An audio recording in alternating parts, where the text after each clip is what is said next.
Hiya there. I just wanted to talk about a very hard subject of mine that I've been wanting to speak about for a while. Um, uh, I'm having a good day today. I've spoke about before how I have uh, ooh, um, good days and bad days. Um, I'm having a good day today. It's beautiful outside. I've been riding my bike a bit. I say riding my bike. It's like a process of getting on it, slowly falling off it, almost running over an old lady because I'm too scared of the roads because the roads are crazy. I went past this old lass and I thought to myself, I can get past there. That's the first thing that you do wrong, I think, on a bike when you're on a path. Because as I got close to her, she decided to sort of go in front of me. So I went, "Excuse me," and I don't know if you've done this yourself. If you say "excuse me" to somebody, it's like you're shouting an insult, isn't it? They turn round, they stare at you, and she shouts, "Haven't you got a bell?" Oh. So, as I tried to get past her slowly, I was going about 3 miles an hour. It was like I'd just committed Harry Carry or something. I mean, like I'd just been committing a crime. And I go, "Sorry, love, I'm scared of the roads." And that caused her to tut a million times and get really angry. I could feel, and I think she laughed as well. I don't know. I think I might have had council arse or something. I don't know. And she, as I passed by her, I looked down at my handlebars. I knew I didn't have a bell, and I went, "I don't know. I think I haven't got a bell."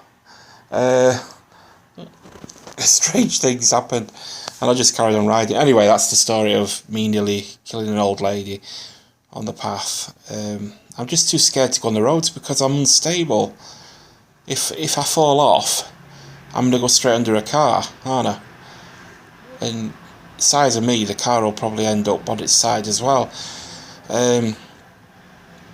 So yeah, so this hard subject I wanted to talk about. The day Cassie went into the hospital, that morning, or that afternoon, I think, she decided she'd make herself something to eat. And there's the first thing. I wished I'd have made it for her. And I was just too too too lazy to do it that day. It's the truth of it. I was on my computer and I was working, in quotes. I was sort of like dithering between YouTube and looking for work or doing research on jewellery and things like that. And poor Cassie, she went in the kitchen. This was the day she went. She must have been poorly or something then. She went in the kitchen, she made herself a corned beef sandwich and a cup of tea. I went in the living room to see how she was. Not because I knew what was going to happen, I just went in the living room to see how she was. And I noticed she had 3 sandwiches of corned beef. She must have been hungry. And I said, "Do you need all that, love?" Because being we were trying to, trying to get past the weight problems we had. Anyway, she was eating them sandwiches. She said, "Yes, of course I need them. I won't make them otherwise," which was a silly question of mine. And I went, "Here, gives one of them." I says, "Gives one, because you don't need all of them." Anyway, she said, No, F off." So, I don't know, I went somewhere. I think I went to go make a cup of tea. That was how we lived as lives, cups of tea. And she'd give me one anyway then. She'd see, yeah, and I had one off of her. And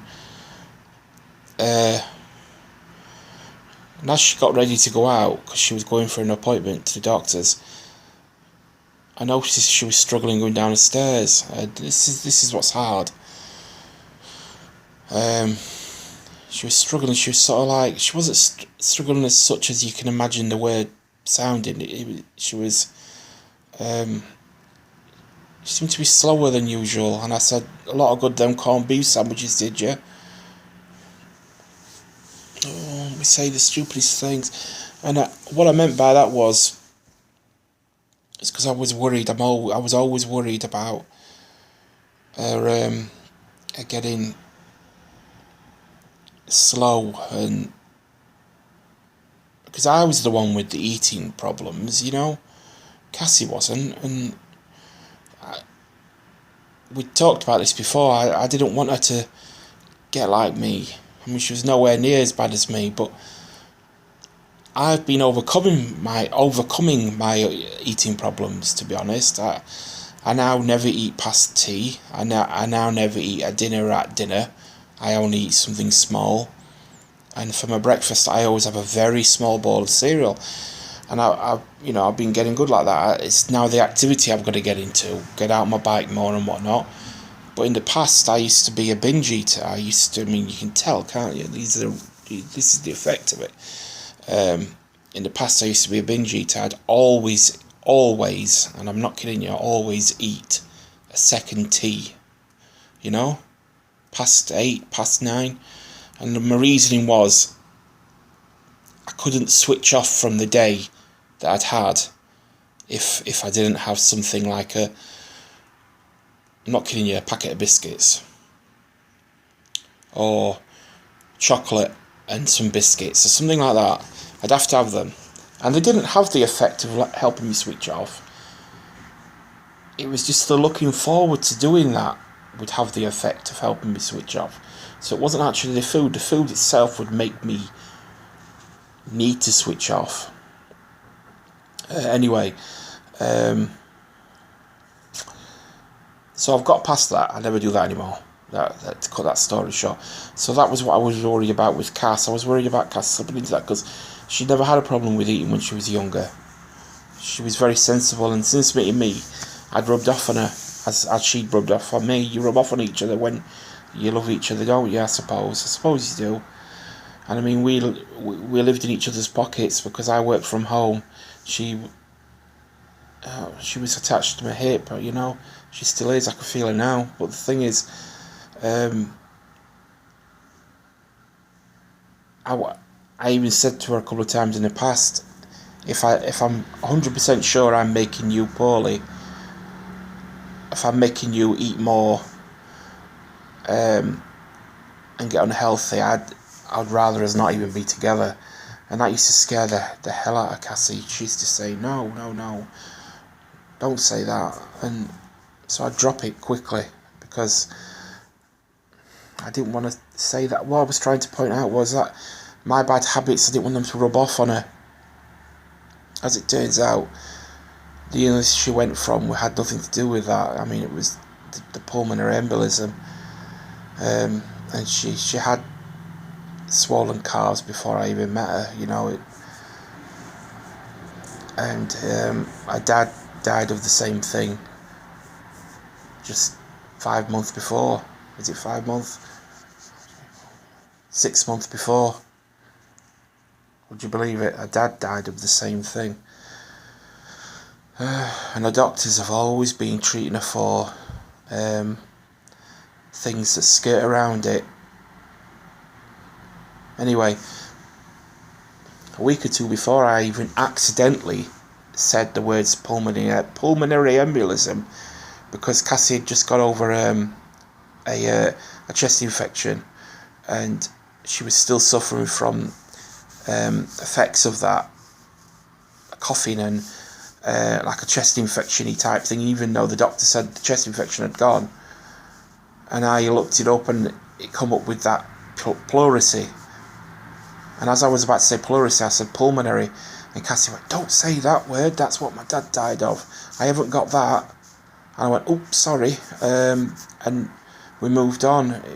There's so many, there's possibly 50, 60 things that have happened, you know, before Cassie went that that were, I mean, I dreamt of a doctor telling us we had 18 years left to live. Me and Cassie, that we both had, or probably me, I had 18 years left with Cassie.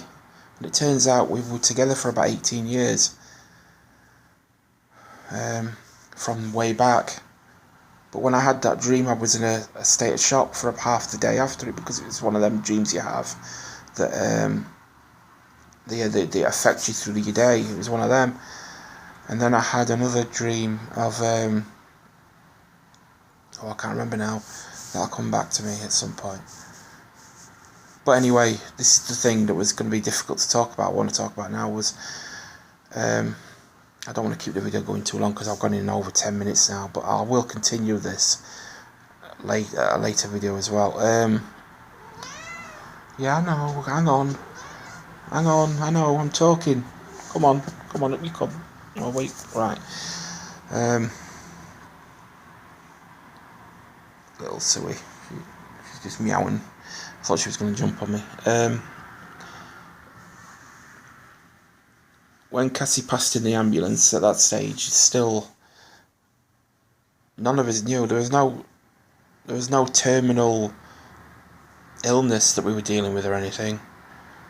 In the ambulance, she passed. I think she passed in the ambulance because on the way there, I mean, the ambulance crew were brilliant. But even the woman who was sitting next to me at the front of the ambulance said, "Don't worry, she's only just fainted." And in the back I kept on turning my head to look at the back, and it went from a case of possible fainting to the lady at the back, the paramedic at the back, pumping her chest. So that was when I started praying, hoping for a miracle. I knew she'd gone because she was being resuscitated.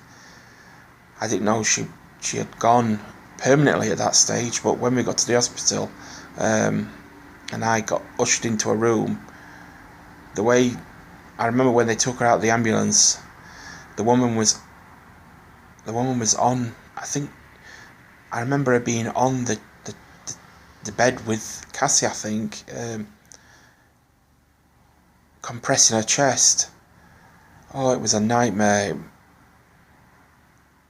And they rushed her out the back of the ambulance, like one of these scenes from ER, Holby City, one of them scenes. And they rushed her into the hospital, and she was surrounded by all these doctors. And this lady came out, Yorkshire accent, "Here, come here, love, come here. Let me sort you out," she said, and she walked me into the through the A&E to get me past all the people into a little room where there was this guy, this camp lad. He was a brilliant lad. He had that camp accent, I don't mean that in any bad way. I'm saying he was very very camp, and it was nice because he was talking to me, and he had that. I don't know if you know what I mean. That some camp people they connect with you straight away, bang, and you're best friends with them, buddies straight away, and that's how this guy was.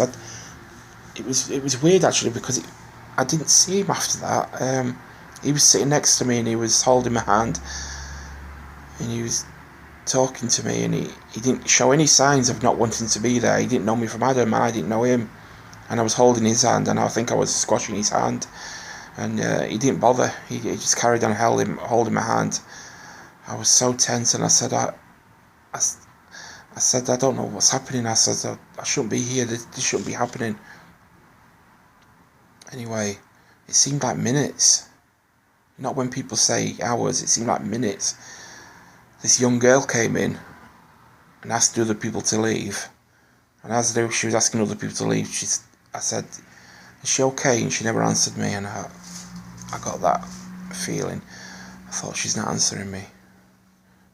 She's waiting for the opportunity to answer me. I thought, she's gone. I know, hang on a minute.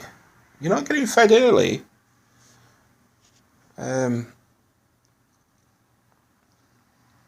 So, this is really hard. I mean, what? What do you want? Are you coming up then, or what? Because I'm talking. No, she wants me to feed her. But I don't want to start feeding her early because it'll get her into bad habits. And she's a glutton. She'd just eat all day if I kept on putting food down. She'd just eat constantly. Anyway, so this young lady came in, and she was obviously the surgeon, and she was smiling. And I don't remember thinking that smile meant anything in particular. I didn't remember thinking that the smile meant Cassie was okay. It was just this smile. She sat down next to me, and I said, "How's Cassie? Is she okay?" And she says, "Unfortunately, we weren't able to resuscitate her." And I went, "But you're going to keep trying, aren't you? You're going to keep trying." I said that. I knew what she'd said to me, but I was like outside myself. I thought, no, there's no way that could have happened. Not like this. Not like this. No, she's not. She won't. Cassie. This is Cassie we're talking about. The person that wouldn't go this way. She wouldn't do this. I wasn't annoyed at Cassie. I was shocked. I was shocked at what this girl was telling me. When I said, when she said that, and I said, you're gonna get her back though, aren't you? She's okay. She will be okay, won't she? And this girl, she just shook her head, still smiling like this, like that, just like that. And I said, I said, there's something you can do though. No, unfortunately, we've stopped because she said we did try to find out what's wrong. We don't know what's wrong. She just won't come back. We couldn't find out what's wrong. And she told me something about we've had a look at her heart and we can't find out the reason why her heart stopped. Anyway, I remember saying something like, "This isn't real. It's not real." I said she was just here 5 minutes ago.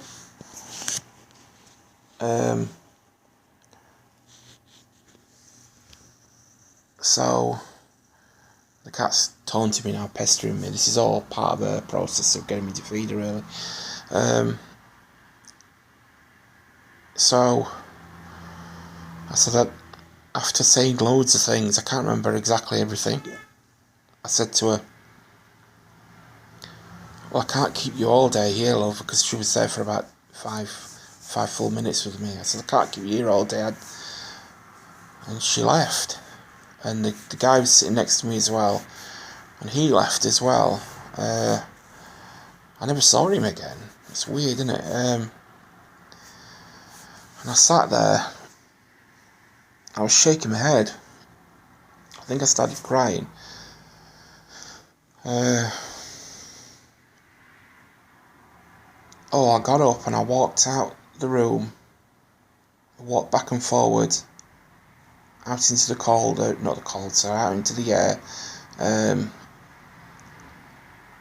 looking for something. I don't know what I was looking for. I was looking for Cassie, I think. Walked back into the room again, sat down. There was an old guy there. I was talking to him, and he didn't really answer me. He was there for somebody, probably the same thing as me. I don't know. It's all a bit of a fuzz, you know. I remember doing things, but I don't remember getting from one moment to the next. Anyway, somebody coming in. Another young girl asked me to come in. Do I want to see Cassie? I said, yeah. No. It's when I went to see Cassie,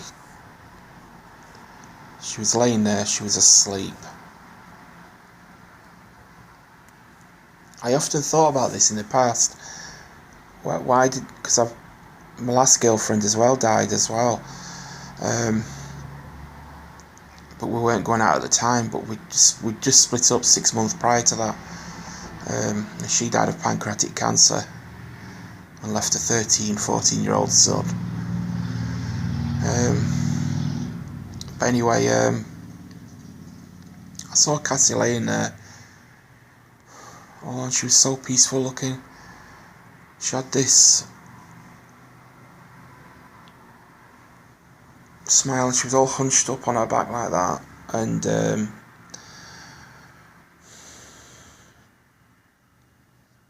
little hands, I held her hand.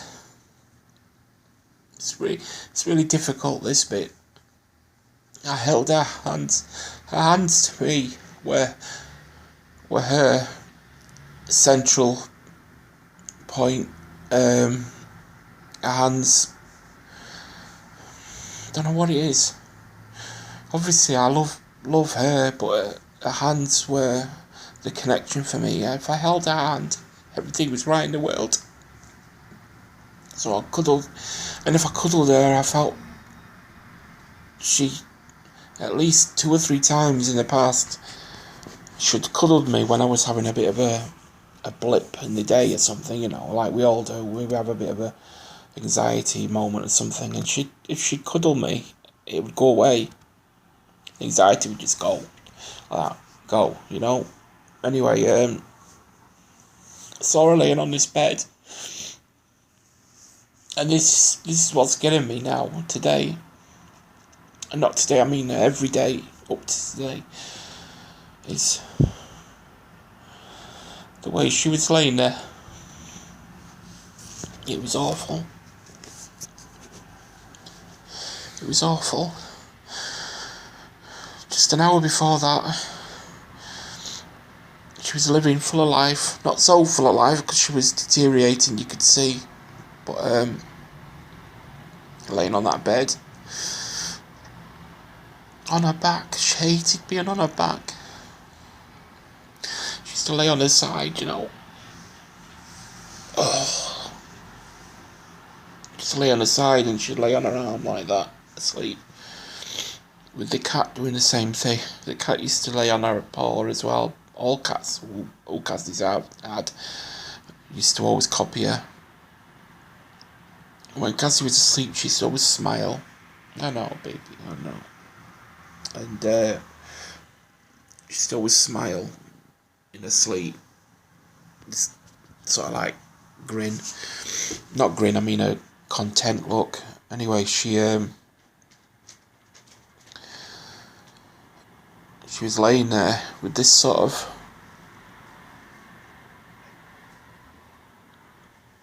smile. I can't do it.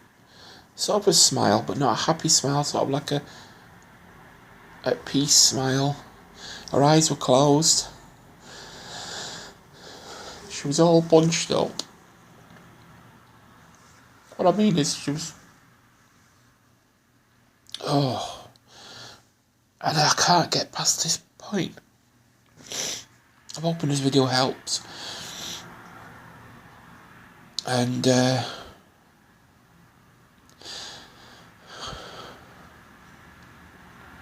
just to see her laying there in a hospital, and a minute or two later I'd be leaving. I'm leaving without her. To think that she was always there with me. And when I left, because they told me the taxi was going to be coming any moment, I looked back and I made sure I spoke to her. I said, I love you, sweetheart, I'm going now.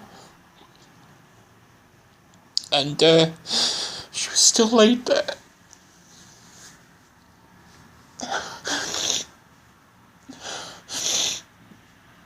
Cassie would always go, no, I don't want you to go. I want you here with me. But she wasn't doing that. Oh wow, this is the thing. When you're in a relationship, loving someone, somebody one day is going to go. And I don't mean to scare anybody, but what's helped me tremendously is finding my father. And I don't mean my father on the planet. I mean our Heavenly Father. And I'm sorry if anybody's going to taunt or whatnot. If it helps me, who is anybody to judge me? It helps me because He, my Heavenly Father, Jesus, and God, the same, can deal with all this for me. All I have to do is ask him, and he will deal with this all for me. He will take it all away,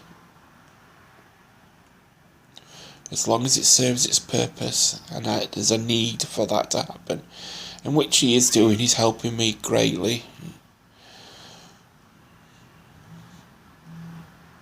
You know, I am getting through this.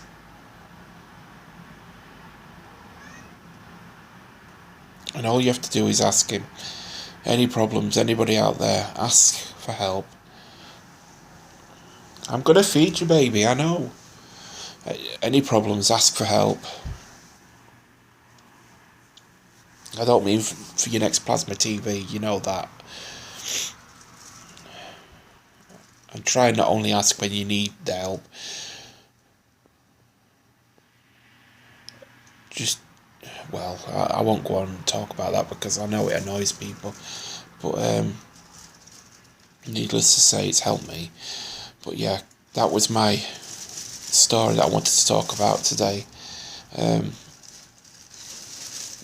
One of the hardest things is that memory of laying on the table, and I know this might shock a lot of people. I'll just tell you all this before I go.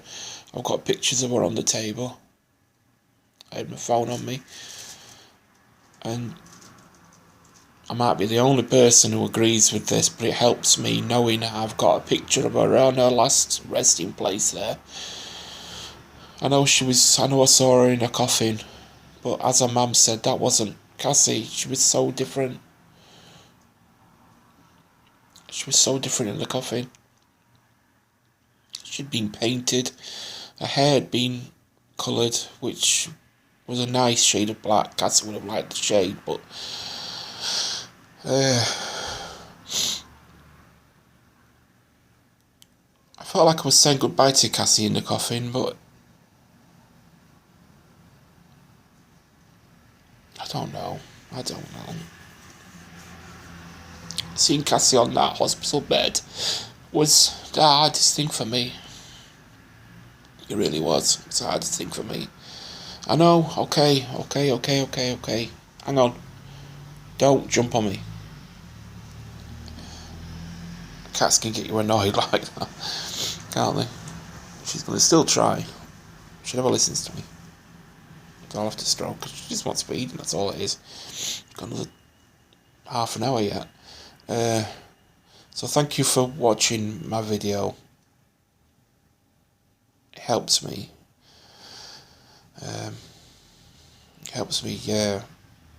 Helps me with the grieving. They say it takes a year, I've heard that said, but then the same person said it takes you as long as it takes. And I'm into my second month now.